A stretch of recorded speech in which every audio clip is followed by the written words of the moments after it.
ಗ್ರಾಮೀಣಾಭಿವೃದ್ಧಿಗೆ ಒತ್ತು ಕೊಟ್ಟು ಮಹಿಳೆಯರ ಪ್ರತಿಭೆಯನ್ನು ಹೊರಹಾಕಲು ಅವಕಾಶ ಮಾಡಿಕೊಟ್ಟಿರುವಂತಹ ನಮ್ಮ ಪೂಜ್ಯರ ನಾನು ನಮಿಸುತ್ತಾ, ಹಾಗೆ ವೇದಿಕೆಯಲ್ಲಿರುವ ಎಲ್ಲ ಗಣ್ಯರಿಗೂ ಆಗಮಿಸಿರುವ ತಮ್ಮೆಲ್ಲರಿಗೂ ಸಹ ನಾನು ಸಂಜೆಯ ವಂದನೆಗಳನ್ನು ತಿಳಿಸುತ್ತಾ, ಈ ಒಂದು ಪುಷ್ಪಗಿರಿ ಸ್ವಸಹಾಯ ಸಂಘ ಅಂದರೆ ಒಂದು ಕುಟುಂಬ ಅಂತ ನಾನು ಹೇಳಕ್ಕೆ ಇಷ್ಟಪಡ್ತೀನಿ. ಕಾರಣ ಇಷ್ಟೇ, ಜಗತ್ತಿನಲ್ಲಿ ನಾವು ಏನನ್ನಾದರೂ ಸಾಧಿಸಬೇಕು ಅಂದರೆ ಅಲ್ಲಿ ಸಂಘ ಅನ್ನೋದು ಬೇಕಾಗುತ್ತೆ, ಅಂದರೆ ಗುಂಪು ಅನ್ನೋದು ಬೇಕಾಗುತ್ತೆ. ಒಬ್ಬೊಬ್ರು ಹೋಗಿ ನಾವು ಏನೂ ಮಾಡೋಕ್ಕಾಗಲ್ಲ. ಹಾಗಾಗಿ ಇದು ಒಂದು ಸಂಘ ಅಂದರೆ ನಾವೊಂದು ಗುಂಪನ್ನು ಮಾಡ್ಕೊಂಡಾಗ ಅದು ಒಂದು ಕುಟುಂಬ ಇದ್ದಂಗೆ. ಕಾರಣ ಇಷ್ಟೇ, ನನಗೆ ನಮ್ಮ ಅಮ್ಮಂಗೆ ನಾನು ಒಬ್ಬಳೆ ಮಗಳು, ಅಪ್ಪನೂ ಇಲ್ಲ.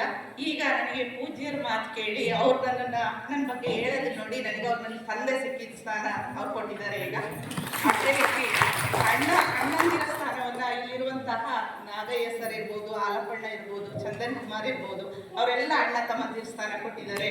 ಮಗಳಾಗಿ ಸಹೋದರಿಯರಾಗಿ ನಮ್ಮ ಸಂಘದ ಎಲ್ಲ ಸದಸ್ಯರು ಮತ್ತು ವಿನುತಾ ಶೈಲಾ ಅವರು ಕೊಟ್ಟಿದ್ದಾರೆ. ಹಾಗೆ ನೀವೆಲ್ಲರೂ ಇದ್ದೀರಾ. ಈಗ ಒಂದು ವರ್ಷದ ಹಿಂದೆ ಏನೋ ಭಾನು ಅನಿಲ್ ಅನ್ನೋರು ಹೊಸದುರ್ಗ ಪರಿಚಯ ಆಗಿದ್ರು. ಆದರೆ ಅವ್ರು ಇವತ್ತಿಗೂ ನನಗೆ ಕಾಂಟ್ಯಾಕ್ಟಲ್ಲಿದ್ದಾರೆ. ಆದರೆ ಫೋನಲ್ಲಿ ನಾವು ಮಾತಾಡಲ್ಲ, ಮೆಸೇಜ್ ಮಾಡ್ಕೊತೀವಿ. ಅದೇ ರೀತಿ ನನಗಿಲ್ಲಿ ಒಂದು ದೊಡ್ಡ ಒಳ್ಳೆ ಕುಟುಂಬ ಸಿಕ್ಕಿದೆ ಅನ್ನೋ ಒಂದು ಹೆಮ್ಮೆ ನನಗೆ. ಅದೇ ರೀತಿ ನಾವು ಇಲ್ಲಿ ಒಂದು ಸಂಘವನ್ನು ನಾವು ಉಳಿಸ್ಕೋಬೇಕು ಅಂದರೆ ನಮಗೆ ಪ್ರಾಮಾಣಿಕತೆ, ಶ್ರದ್ಧೆ ಅನ್ನೋದು ಮುಖ್ಯವಾಗಿರುತ್ತೆ. ಕಾರಣ 20 ಜನ ಸೇರಿ ನಾವು ಒಂದು ತಿಂಗಳಿಗೆ ಒಂದ್ಸರಿ ಒಂದು ಮೀಟಿಂಗ್ ಮಾಡ್ತೀವಿ.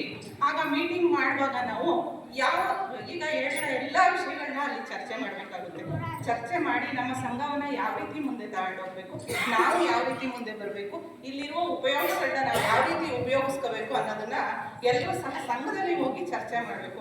ಆ ಚರ್ಚೆ ನಾವು ಮಾಡಬೇಕು ಅಂದರೆ ನಮಗೆ ಪೆನ್ನು ಪೇಪರ್ ಬುಕ್ಕು ಕೊಟ್ಟಿದ್ದಾರೆ, ಅದನ್ನು ನಾವು ಪಾಯಿಂಟ್ಸ್ಗಳನ್ನ ಗೊತ್ತಾಗಬೇಕು.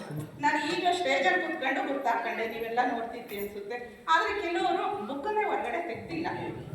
ಇದಕ್ಕೆ ಕಾರಣ ಏನು? ಹಿಂಗಿದ್ರೆ ನಾವು ಹೋಗಿ ಸಂಘದಲ್ಲಿ ಏನು ಹೇಳಕ್ಕೆ ಸಾಧ್ಯ? ನಾನು 30 ವರ್ಷದಿಂದ ಸ್ತ್ರೀ ಶಕ್ತಿ ಸಂಘ ಅನ್ನೋದನ್ನ ಮಾಡಿದ್ವಿ. ಆದರೆ ಈ ಥರ ಒಂದು ಹೆಸರನ್ನು ಮಾಡೋಕ್ಕೆ ನನಗೆ ಸಾಧ್ಯವೇ ಆಗಿರಲಿಲ್ಲ. ಆದರೆ ಈ ಪುಷ್ಪಗಿರಿ ಮತ್ತು ನಮ್ಮ ಪೂಜ್ಯರ ಆಶೀರ್ವಾದದಿಂದ ನಮ್ಮ ಹೆಸರು ಈಗ ಎಲ್ಲ ಕಡೆ ರಾಜಾಗಿಸ್ತಿದೆ. ಮತ್ತೆ ಈಗ ಇವತ್ತಿನ ದಿನಮಾನಗಳಲ್ಲಿ ಮನುಷ್ಯರಿಗೆ ವಿದ್ಯೆ ಅನ್ನೋದು ತುಂಬಾ ಬಂದಿದೆ. ಯಾರ ಮನೇಲಿ ನೋಡಿ ಇಂಜಿನಿಯರು, ಡಾಕ್ಟರ್ಸು, ತುಂಬಾ ಡಿಗ್ರಿ ಪಡೆದಿರೋರು ಅಂತವ್ರು ಇದ್ದಾರೆ. ಆದರೆ ಸಂಸ್ಕಾರ ಅನ್ನೋದನ್ನ ನಾವು ಕಲಿಸ್ತಾ ಇಲ್ಲ ನಮ್ಮ ಮಕ್ಕಳಿಗೆ ಅನ್ನೋದು ಒಂದು ನೋವು ಇದೆ. ಕಾರಣ ಇಷ್ಟೇ, ಇವತ್ತಿಗೆ ದುಡ್ಡಿಗೆ ಬೆಲೆ ಕೊಡ್ತಿದ್ದೀವಿ. ಅಯ್ಯೋ ನನ್ನ ಮಗ 2 ಲಕ್ಷ ದುಡಿತಾನೆ, 3 ಲಕ್ಷ ದುಡಿತಾನೆ, ನನ್ನ ಮಗಳು ಅಷ್ಟು ದುಡಿತಾಳೆ, ಇಷ್ಟು ದುಡಿತಾಳೆ. ಆದರೆ ದುಡ್ಡಿಗೆ ಜಾಸ್ತಿ ಬೆಲೆ ಯಾಕೆ ಆಗ್ತಿದೆ ಅಂದರೆ ಇವತ್ತು ಜನನ ಮರಣ ಅನ್ನೋದು ಎರಡೂ ಸಹ ಹಾಸ್ಪಿಟ್ಲುಗಳಲ್ಲಿ ಜನನ ಮರಣ ಎರಡೂ ಅಲ್ಲೇ ಆಗ್ತಿದೆ. ಮೊದಲೆಲ್ಲ ಮನೇಲಿ ಆಗ್ತಿತ್ತು, ಆಗ ದುಡ್ಡಿಗೆ ವ್ಯಾಮೋಹ ಕಮ್ಮಿ ಇತ್ತು. ಈಗ ದುಡ್ಡಿಗೆ ವ್ಯಾಮೋಹ ಜಾಸ್ತಿ ಆಗಿರೋ ಕಾರಣ ಅಂದರೆ ಇದೆ. ಈ ಹಾಸ್ಪಿಟ್ಲುಗಳಲ್ಲಿ ಹೊರಗಡೆ ಈಗ ಹಾಸ್ಪಿಟ್ಲ್ ಅಂತ ಕಾಲ ಇದ್ದ ತಕ್ಷಣ ತುಂಬ ಹಣ ಬೇಕಾಗುತ್ತೆ. ಆವಾಗ ನಾವು ಹಣಕ್ಕೆ ಬೆಲೆ ಕೊಡ್ತಿದ್ದೀವಿ, ಸಂಸ್ಕಾರದ ಬೆಲೆನ ಕೊಡ್ತಾ ಇಲ್ಲ. ಇದನ್ನು ಬಿಟ್ಟು ನಾವು ಸಂಸ್ಕಾರ ಅನ್ನೋದನ್ನ ನಮ್ಮ ಮಕ್ಕಳಿಗೆ ನಾವು ಕಲಿಸ್ಬೇಕಾಗುತ್ತೆ. ಇದೇ ರೀತಿ ನಾವು ಈ ಸಂಘದಿಂದ ಇದನ್ನೆಲ್ಲ ಮಾಡ್ಬೋದು ಅಂತ ನಾನಾದರೂ ಅಂದ್ಕೋತೀನಿ.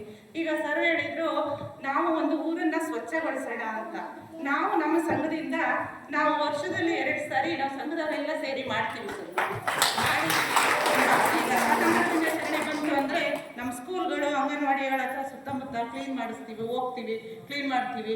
ಆಮೇಲೆ ಅಲ್ಲಿ ಮಕ್ಕಳುಗಳಿಗೆ, ಪುಟಾಣಿ ಮಕ್ಕಳುಗಳಿಗೆ ಸ್ವೀಟ್ ಕೊಟ್ಟು, ಪ್ರೈಸ್ ಕೊಟ್ಟು, ಆಟ ಆಡಿಸ್ಬಿಟ್ಟು ಪ್ರೈಸ್ ಕೊಡೋದು, ಇಂಥದ್ದೆಲ್ಲ ನಾವು ಮಾಡ್ತಿದ್ದೀವಿ. ಇದೆಲ್ಲ ನಮಗೆ ಅನಿಸೋದು ನಮ್ಮ ಪೂಜ್ಯರ ಅನುಗ್ರಹ, ಅವರ ಮೇಲೆ ಇರ್ತಿರೋ ನಮ್ಮ ನಂಬಿಕೆ ಅನ್ನೋದಕ್ಕೆ ನಾನು ಹೇಳಕ್ಕೆ ಇಷ್ಟಪಡ್ತೀನಿ. ಸ್ನೇಹಿತರೆ, ಈ 3 ದಿನದಲ್ಲಿ ನಾವು ಯಾಕೆ ಇಲ್ಲಿ ಬರಬೇಕು ಅನ್ನೋದೊಂದು ಪ್ರಶ್ನೆ ಪ್ರತಿಯೊಬ್ಬರಲ್ಲೂ. ಈಗ ನಾನೇ ನಮ್ಮ ಅರೆಹಳ್ಳಿ ಅಂದರೆ ತುಂಬ ದೂರ ಏನಿಲ್ಲ, ನಮ್ಮ ಸಂಘದವ್ರನ್ನ ಎಲ್ಲರನ್ನೂ ಕರಿತೀವಿ, ಬನ್ನಿ ಹೋಗೋಣ ಅಂದರೆ ನಾವು ಎಷ್ಟೇ ತಿಳ್ಕೊಳ್ಳೋದಿರುತ್ತೆ ಅಂತ. ಆದರೆ ಬರೋಕ್ಕೆ ಯಾರು ಇಷ್ಟಪಡಲ್ಲ. ನಾವು ಇಲ್ಲಿ ಬಂದಾಗ ಏನಾಗುತ್ತೆ ಅಂದರೆ, ಈಗ ನಾವು ಹಾಲನ್ನು ತಗೊಳ್ತೀವಿ, ಹಾಲನ್ನು ನಾವು ನೀರಿಗೆ ಸೇರಿಸಿದಾಗ ಅದನ್ನು ಹಾಲು ಅಂತೀವಿ ಹೊರತು ನೀರು ಅನ್ನಲ್ಲ. ಇಂತಹ ಒಂದು ಸಭೆ ಸಮಾರಂಭಗಳಿಗೆ ನಾವು ಬಂದಾಗ ನಮಗೂ ಈಗ ಇಲ್ಲಿ ಬಂದಿರೋರಿಗೆಲ್ಲ ಅನ್ನಿಸ್ತಿದೆ, ಅಯ್ಯೋ ಇಲ್ಲೆಲ್ಲರೂ ಹೇಳ್ತಿರೋದು ನೋಡಿ ನಾವು ಈ ಥರ ಆಗಬೇಕು. ಈಗ ಗೀತಾ ಮಾತಾಡ್ತಿದ್ದಾರೆ, ನಾನು ಈ ಥರ ಮಾತಾಡಬೇಕು ಅಂತ ಅನಿಸುತ್ತೆ. ಅದೇ ನಾವು ಮನೇಲಿದ್ರೆ ಅನಿಸುತ್ತಾ? ಅದಕ್ಕೋಸ್ಕರ ನಾವು ಇಂತಹ ಒಂದು ತರಬೇತಿಗಳಿಗಿರ್ಬೋದು, ಶಿಬಿರಗಳಿಗೆ ನಾವು ಹೋಗ್ತಾ ಇರಬೇಕಾಗುತ್ತೆ. ನನಗೆ ಎಷ್ಟೋ ಜನ ಹೇಳ್ತಾರೆ, ವಾಟ್ಸಪ್ಪಲ್ಲಿ ಎಷ್ಟು ಫೋಟೋ ಹಾಕ್ತೀರಾ, ಎಲ್ಲೆಲ್ಲಿ ಹೋಗ್ತೀರಾ ನೀವು ಅಂತ ಕೇಳ್ತಾರೆ. ನಾನು ಹಂಗೆ ಹೋಗೋದ್ರಿಂದ ಇವತ್ತು ನಾನು ಮಾತಾಡ್ತಿದ್ದೀನಿ. ನಾನು ಎಲ್ಲೂ ಹೋಗಲಿಲ್ಲ, ಮನೆಯಲ್ಲೇ ಇದ್ದೆ ಅಂದರೆ ನಾನು ಏನು ಹೇಳೋಕ್ಕೆ ಸಾಧ್ಯ? ಸ್ನೇಹಿತರೆ, ಇದನ್ನ ನೀವು ಇಲ್ಲೇ ಮಾಡಿದ್ದೀರಾ ಅದನ್ನು ಇನ್ನೂ 20 ಜನಗಳಿಗೆ ಹೇಳಿ ಮತ್ತೆ ಸಂಘಗಳನ್ನ ಹೆಚ್ಚು ಮಾಡಿ ನಮ್ಮ ಪೂಜ್ಯರ ಕನಸನ್ನ ನಾವೆಲ್ಲರೂ ಸಹ ಒಟ್ಟಾಗಿ ನನಸು ಮಾಡೋಣ ಅಂತ ಹೇಳ್ತಾ, ಹೃದಯವೆಂಬ ದೀಪದಲ್ಲಿ ಕರುಣೆ ಎಂಬ ಎಣ್ಣೆ ಸುರಿದು ಪ್ರೀತಿ ಎಂಬ ಭಕ್ತಿಯಿಂದ ಸ್ನೇಹವೆಂಬ ಜ್ಯೋತಿ ಬೆಳಗಲಿ ಎಂದು ಹೇಳುತ್ತಾ ಅವಕಾಶಕ್ಕಾಗಿ ಪೂಜ್ಯರಿಗೂ ವೇದಿಕೆಯಲ್ಲಿರುವ ಗಣ್ಯರಿಗೂ ತಮಗೆಲ್ಲರಿಗೂ ವಂದಿಸುತ್ತಾ ನನ್ನ